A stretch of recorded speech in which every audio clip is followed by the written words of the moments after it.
Proper way to set goals. So I'm not a huge fan of goals, more of a fan of taking action, and I'll explain what that means in a minute. One of the questions that I saw going around a lot was like, is it better to have like, really big goals and just go for it, or to have like smaller milestone type goals with baby steps? And the way that I look at it is you have to break your goals up, into, your vision, maybe for the year or for the quarter or for the next 6 months. And then you want to create process/action goals. But the first thing you want to do before you do any of that is you want to ask yourself it's the Dan Sullivan question. And the Dan Sullivan question is, what needs to happen in order for whatever it is that you're trying to do for you to consider it a success. So in this case, if we're talking about 2018, think about, in December of next year or even New Year's Eve, like looking back on 2018, what do you need to accomplish in your business or in your life for you to consider 2018 a success?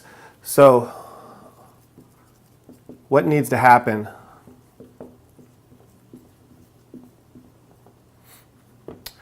And a lot of times we'll have like, our clients come in and their main vision or their goal is, I want to lose 45 pounds or I want to get back into a size whatever.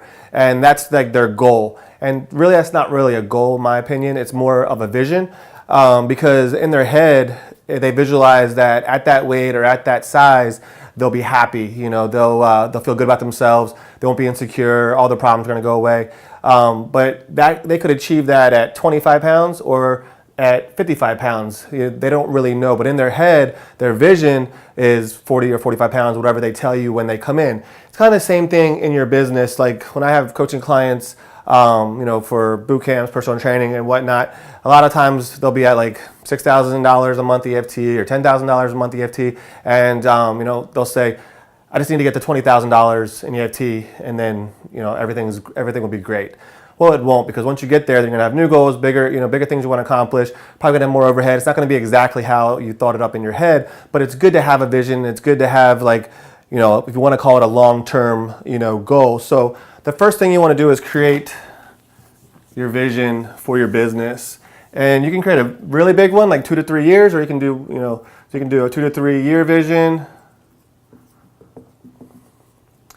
And since we're talking about 2018, you can do your 2018 vision, and it could be to have 3 locations. It could be to doing a certain amount of money per, EFT. It could be to help a certain amount, a certain number of people, so a certain number of members, whatever you want your vision to be.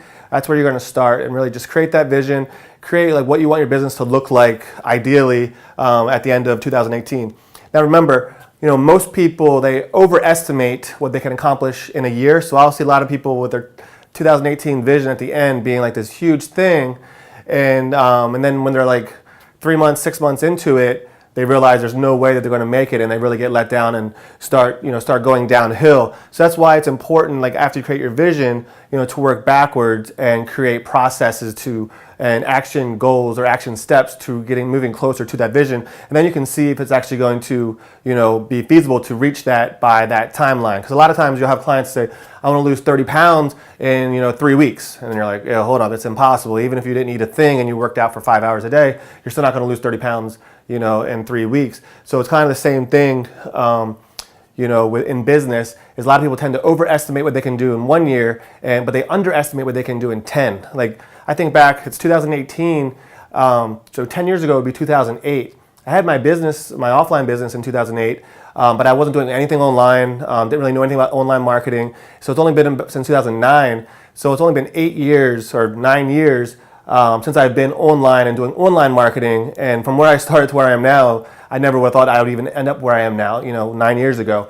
With that first year, I remember thinking I was going to do all this stuff online, and it didn't happen. But I did make some progress, and that's what it's really about. It's about making progress, moving forward, and getting closer and closer to your vision, to your ultimate goal. So you want to create that end of year vision. Ask yourself what needs to happen at the end of 2018 for you to consider the year a success.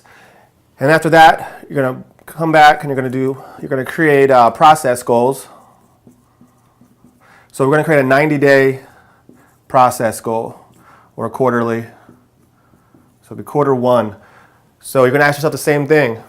What needs to happen at the end of that first quarter for you to be on pace to reach that, year goal? So a lot of times you're not going to be 25% of the way there because it's more of a compounding effect. If you get 15% of the way there, you're probably doing really, really well. Because it's not going to go 25% the first quarter, if you're halfway there by the 6-month mark, 3/4 of the way there at the end of the third quarter, and then hitting it.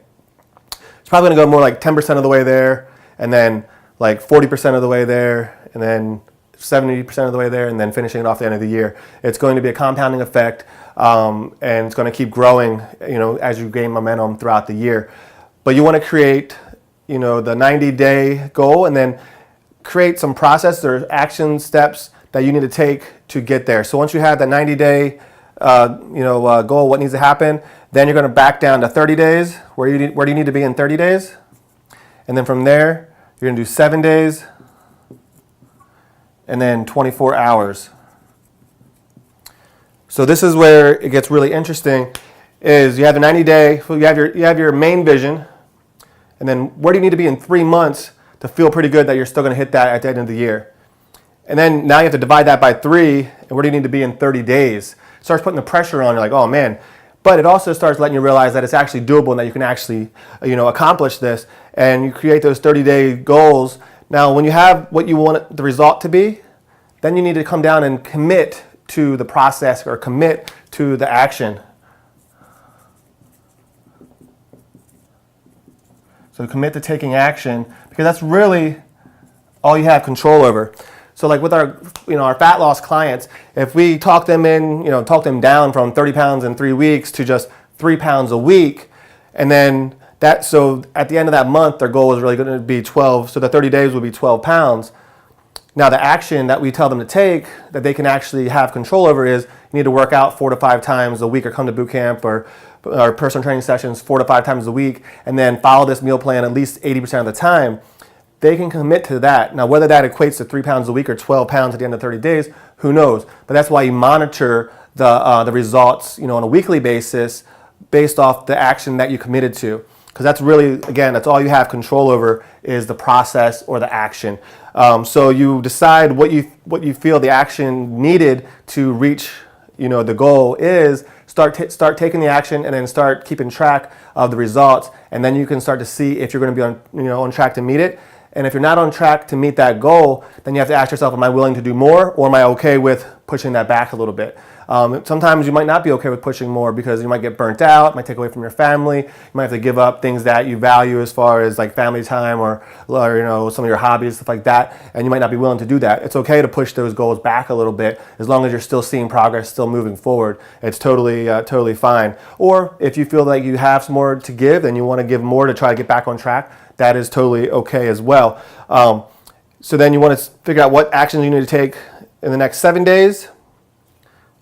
And then who do you need to meet with? Who do you need to talk to? What resources do you need to get? What do you need to do to get prepared in the next 24 hours to make sure you hit that 7-day goal? Because if you can't hit the 7-day goal, you're never going to hit the 30. If you can't hit the 30, you're never going to hit the 90, and so forth when it comes to the end of the year next year. But recycle this every 90 days, and that's going to lead into the next topic.